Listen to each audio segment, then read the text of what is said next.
Si James pagkatapos kumain sa restaurant. Sabi ni James, "Ano ba itong toothpick niyo? Kaasar?" Sabi ng waiter. Bakit sir?" Sabi ni James. "Paano kasi? Isa na nga lang, ang dali pang mabali." Sabi ng waiter na galit na galit. "Hay naku sir, alam niyo, ang dami nang gumamit niyan, pero kayo lang ang nakabali." Si Mr. at si Mrs. Sabi ni Mr.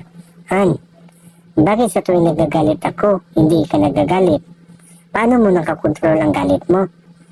Sabi ni Mrs. Wala naman. Naglilinis lang ako ng toilet bowl." Sabi ni Mr. "Paano nakakatulong sa iyo yun para di ka magalit?" Sabi ni Mrs. "Iwan ko nga eh. Basta ang alam ko, ginagamit ko yung toothbrush mo sa paglilinis ko sa toilet bowl."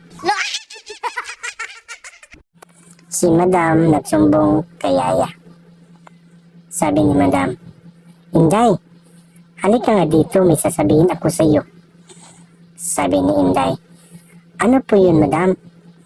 Sabi ni Madam, "Alam mo ba, yung si sir mo, may iba na namang babae." Sabi ni Inday, "Si Madam naman, pinagsisilos ako. Huwag naman kayo mag-joke ng ganyan."